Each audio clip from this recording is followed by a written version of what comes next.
Here's a test of me speaking to the back wall. How does it sound? Welcome, everybody. Welcome to AV Magazine's online video review segment. This is something we haven't done before, but I'm really interested to be able to step into manufacturer vendors' demonstration rooms as we are today and get to know some product better.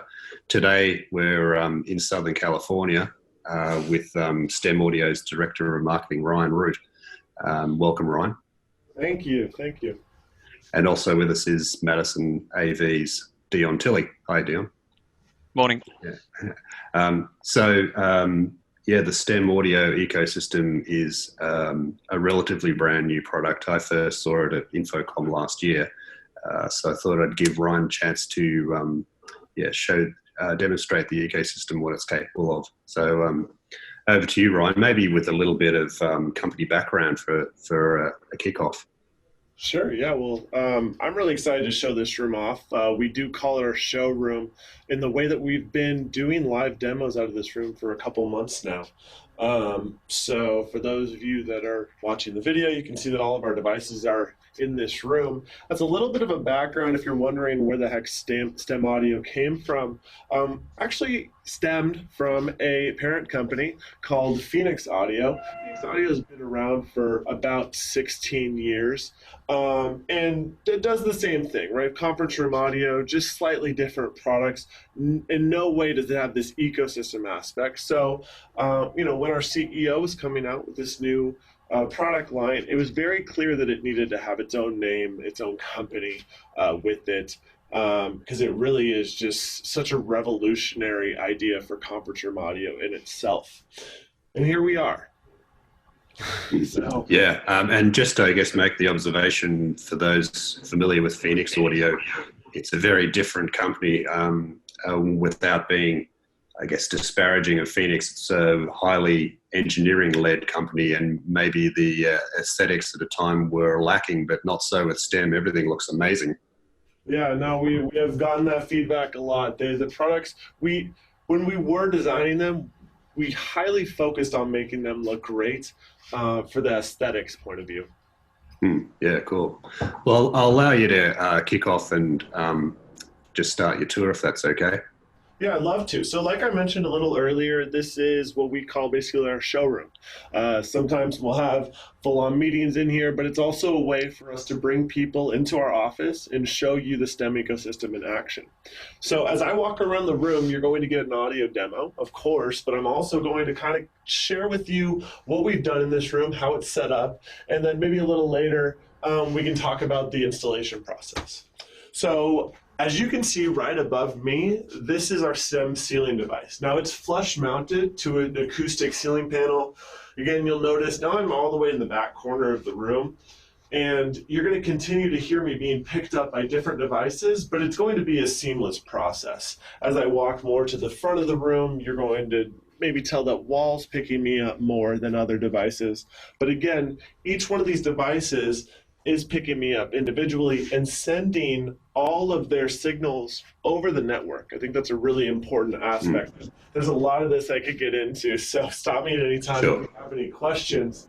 But yeah, I just want to mention there is that networkable aspect to the ecosystem. All of these devices are connected with a single Ethernet cord, and they're sending their signals over the network to our hub, which is the fourth device on the STEM ecosystem in this room. That's mounted behind the monitor. So the hub is kind of the brains of the operation, something very unique to our ecosystem. It doesn't require you to have an external DSP that requires, programming and certification. This is something that you can install a lot faster. Now let me go into maybe individually the other audio components and kind of break those down from a technical point of view. Does that sound good? Sounds good. Let's do that. Okay, cool. So right above me, I have STEM ceiling. This is a 100 microphone array. It actually has 3 beam options from a wide, medium to narrow. And really we just put this as a feature based on how much of the room you want to cover. If there's someone that's typically speaking right below it, you don't need a to pick up people, to the sides of them. You can actually set it to narrow, and it'll be very specific to who it's picking up. If you want to set it to wide, it's going to cast a bigger net and pick up more area.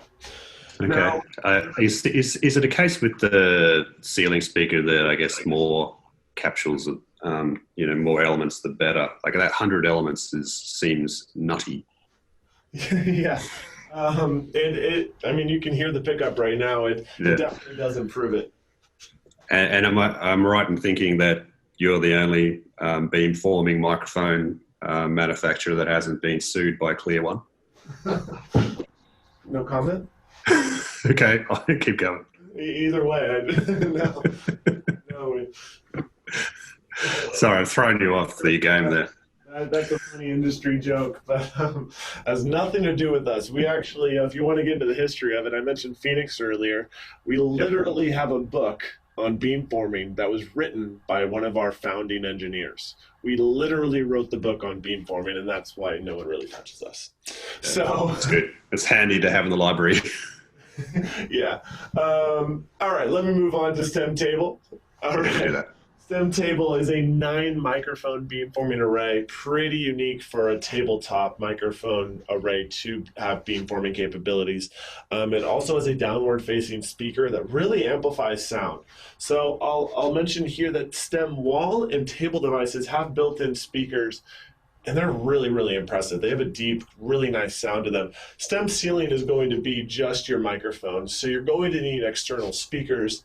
But then again, if you do have a STEM table and wall device paired in the room with STEM ceiling, you have your speakers taken care of. So this is kind of like the ideal situation for a large conference room. You don't have to install additional external speakers. But again, this is part of the whole ecosystem experience, is you can customize your room however you want. So we have STEM table and then STEM wall. The technical aspects on that you might find interesting are there's 15 microphones on the front. On the outside, on the edges, we have 2 speakers. And then on the back of it, there's actually a subwoofer. So again, like a full range of sound coming from that speaker, and then a really good pickup on the microphones. One question I get a lot is this overkill, having a wall, table, and ceiling all in one room? You could argue yes or no. But I would say this is kind of the perfect setup, and especially for the price. We don't talk about price a whole lot, but it is on the minds of a lot of, AV IT professionals. So if you just want to briefly talk about that, some of our competitors will charge double to triple what our STEM ceiling device costs. And if you have one of those and 2 other devices of ours, you're still undercutting it by a significant amount. So just something to think about. Sure. So that's the room. And we just to touch on the whole loudspeaker aspect of this, Ryan, I guess, is it true that if people are using only STEM product, that makes it easier for you to get a better result in the room because you're, where the speakers are, basically? Is that something to consider, or with your when you ping the room, it doesn't really matter where the loudspeakers are? How does that work? It doesn't. No. So you mentioned ping the room, which kind of, I think you're referencing our room adapt feature, which actually allows you to push one button and optimize your devices for that room. And that's the microphones adapting to the acoustics in the room. They'll work with external speakers just as well as the speakers built into the STEM ecosystem. We've designed it specifically to accommodate that, and even more so. Maybe you're asking more of the technical question, or one of the viewers is, of how would you even bring external speakers into the STEM ecosystem? Our hub is equipped with Phoenix connectors. So you can actually connect your speakers to the hub, and that's how you're going to reference your audio through the whole system. Probably important to mention. Probably important to mention the Dante on the hub as well, because we get asked that an awful lot. Dante is obviously came out of Australia, but the Australian market's adapted to it very, very quickly, and it's a great feature. Yes, yes. I mean, Dante's huge, and that's kind of a reason why we put it into the STEM ecosystem because we believe that's the future, as well as just audio over IP is the future in general. The fact that you don't have to connect a separate power cable to any of our devices, it's all that one single cable. Everything's PoE plus, and you're up and running. Yeah, Dante is a huge aspect of the ecosystem that brings a lot of value to a lot of organizations. Mm. Hey, is the Phoenix connector named after Phoenix Audio? That's before my time. I wouldn't know. That's okay. Do you want to talk? I'll let you keep talking, Ryan. Like, obviously, everything being on the network allows you to do some fairly deep dive monitoring and diagnostics. Yeah, man, we could go real deep into our ecosystem platform. That's kind of the whole other side of the STEM ecosystem because you have the devices, but then you have this whole platform that we've designed, this software that enables you to manage your rooms, manage devices, identify if there's a problem in any of your rooms at any moment so you can fix it before a meeting goes awry. Um, this is a robust platform that we could do. Actually, it'd be cool for us to do a separate video on just a deep dive into the ecosystem because it's more than we want to cover today. But that is a place where you would monitor your ecosystem, and it kind of feeds into how we would install a room. So, would you like me to share with you like how we would exactly install a room like this? Yeah, go for it. Very cool. So if this room didn't have any audio in it, let's just use our imagination for that. The first step we're going to do is actually jump on our website. Before you decide what audio you need for your room, you have to first figure out what you need. And we've created a tool for that called Room Design. So on our website, we've actually created a room design tool that you can create the size of your room. So in this room, we create a roughly 29 by 17-foot room. You first start with the walls, then you drop in the furniture, and then we start to drop in STEM devices to know exactly what we need for our room. And we can check coverage to verify, all right, cool, we dropped a ceiling, a table, a wall in. It looks like there's this green area that shows coverage. We're good to go. You're going to choose order. With Madison here, you can order through them. So that's perfect. And then you're going to receive your devices. And the first step you're going to do once you've received your devices, you're going to place them or mount them in the room. So we're going to simply place table, or we're going to mount ceiling and wall. And then we're going to connect them. Again, it's that one single Ethernet cable to connect them to your network. And it's important to know, this is your local network. This is something that's very secure. There's a lot of security that we've paid attention to when developing the STEM ecosystem, to where you have to enter passwords when you add a new device to your organization. We really focused on that because, even in the news right now, there's a lot of things about security going on. And that's always been important to us. So you have your devices connected to the network, and the next step is you're going to jump on the STEM ecosystem platform, create a new room, and drop these devices into that room. Once you've done that, there's other tools that you can optimize and adapt your devices to the room. There's plenty of other features there. We could probably go over that another day, or you can watch some videos on our website. But at that point, your room's completely set up. Sure. Probably important to note that during the time that you were talking then, Ryan, and I might just share my screen quickly, I've actually done your room design for the room you're actually in, so that's how quick and easy it is. There it is with pickup, done and dusted. Great. That's impressive.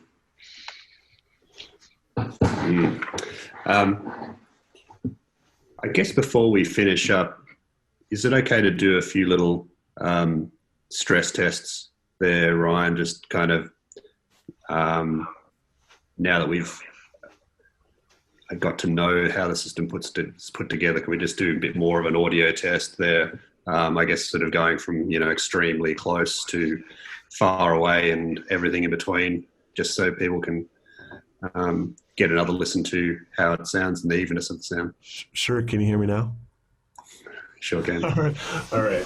Good. I'm sure that sounds like I'm pretty close, but we've done some equalizing to where Yeah. no matter if I'm much closer or far away, it's going to level out to make you feel like it's at the same level, right? So I'm back here in the room. I'll sit at different table or different seats.